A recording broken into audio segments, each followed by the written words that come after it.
On va parler du capitaine des Bleus, Kylian Mbappé, qui veut progresser, notamment sur le plan défensif. Dans un entretien accordé aux Parisiens, le capitaine des Bleus répond à une question posée par son petit frère, Ethan Mbappé. Est-ce que tu comptes défendre un jour ? Réponse du Kicks. J'ai toujours été exigeant et je pense qu'il faut que je passe un step supplémentaire à ce niveau-là. C'est quelque chose qui est important pour les équipes et je pense que je dois le faire.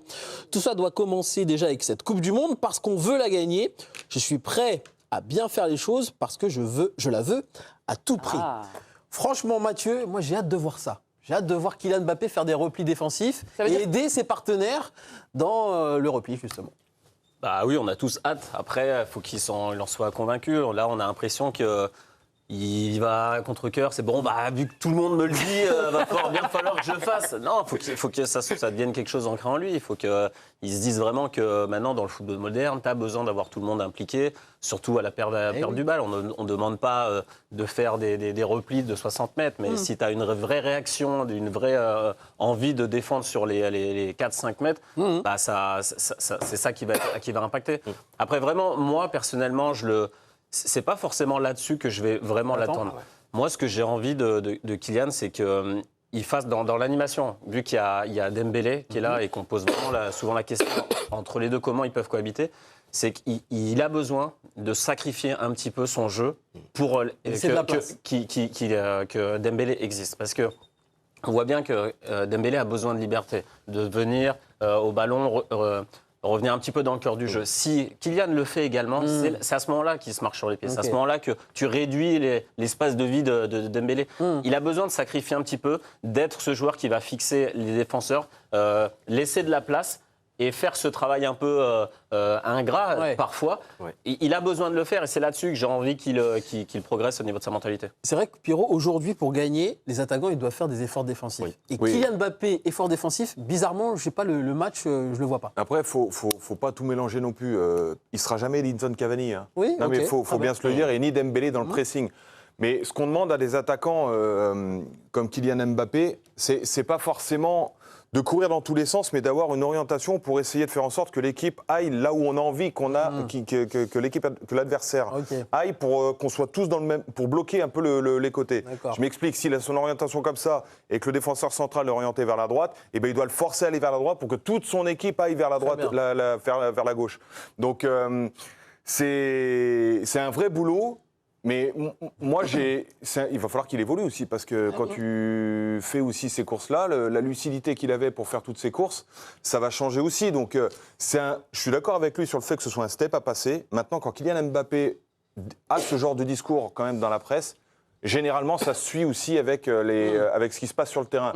Là, c'est un peu lunaire parce que tu t'attends pas à ce qu'il y ait cette réponse, mais tu as aussi une prise de conscience par rapport au football actuel où tu te dis... Pas le choix. Le PSG, c'est comme ça que ça marche. Et Liverpool, quand c'était bon, ça courait dans tous les sens et tout le monde faisait des efforts. Je pense qu'il a compris que ce système de diva où il y en a un en fait qui fait rien et tout le monde fait le reste, et ben, ça n'existe plus forcément en 2026. Yo-Yo, tu le sens capable de changer Kylian Mbappé ? Non, mais surtout c'est qu'il n'y a pas le choix et là je pense qu'il a vraiment compris.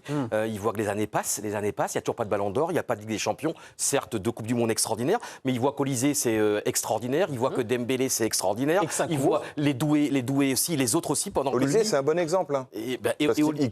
Il court comme un chien. Et il joue avec les autres également, il joue pour les autres et tout. Et là, je pense quand même qu'il y a un moment où tu as une prise de conscience. Regardez, Dembélé a bien changé un jour où Dembélé a commencé à marquer des buts, a changé aussi. J'y crois et surtout, il n'y a plus le choix. Il a l'opportunité d'être un héros pour une 3e Coupe du Monde de suite. Donc je pense que la question de son frère, elle est géniale. Hein. Et là, c'est pas de la com, la question du frère. Mais alors, Frangin, quand tu vas commencer Non, mais ça peut venir aussi souvent, on dit, ça vient d'entourage aussi, pas seulement d'être le meilleur ou pas. Moi, j'y crois absolument. Dans cette même interview, Kylian Mbappé est revenu sur son pire moment vécu avec les Bleus et l'attaquant de l'équipe de France a été très marqué par la campagne de l'Euro 2021, pas forcément à cause des insultes racistes qu'il a subies après son tir au but raté contre la Suisse. Lui, c'est l'ambiance au sein du vestiaire qui l'a choqué. Les Bleus manquaient d'unité visiblement. Vu comment c'était l'ambiance, je pense qu'on n'aurait pas gagné, même en battant la Suisse. Et pourtant, c'était peut-être l'équipe la plus talentueuse qu'on avait depuis longtemps, avant celle-là aussi, avant celle de 2006. Mais je pense que c'est le pire moment que j'ai connu en équipe de France en termes d'ambiance.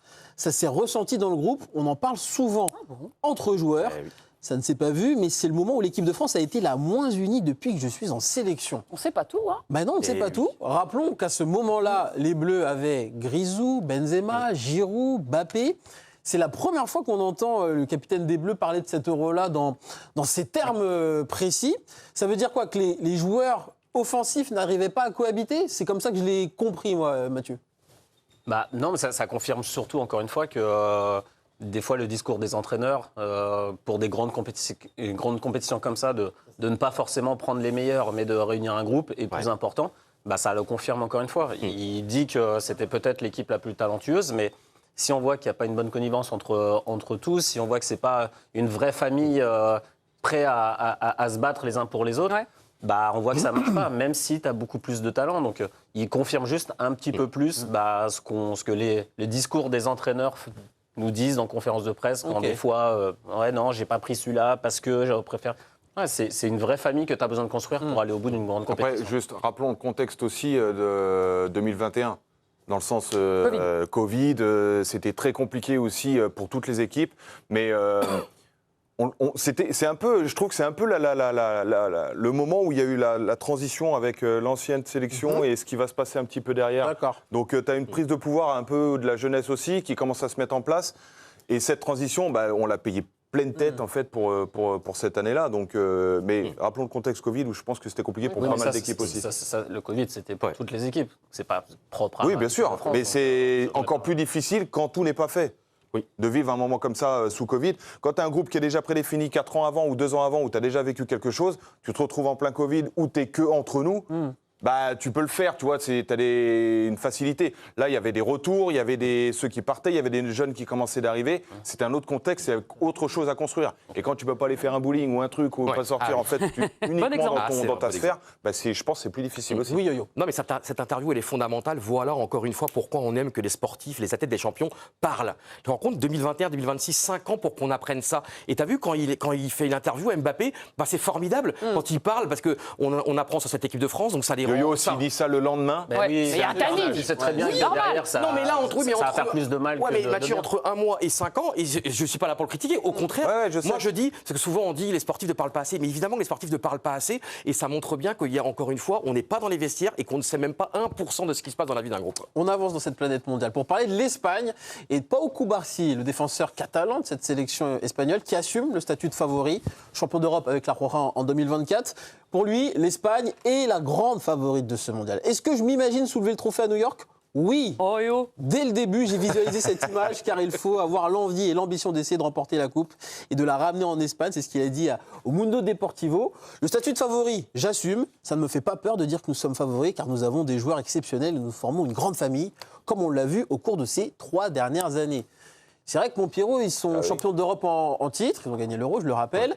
Et ils ont une génération dingue, avec un Lamine Yamal qui revient tout juste de blessure, Nico Williams aussi. Bien sûr. Pour moi aussi, c'est le grand favori de ce mondial. Ben, c'est le favori, c'est indéniable.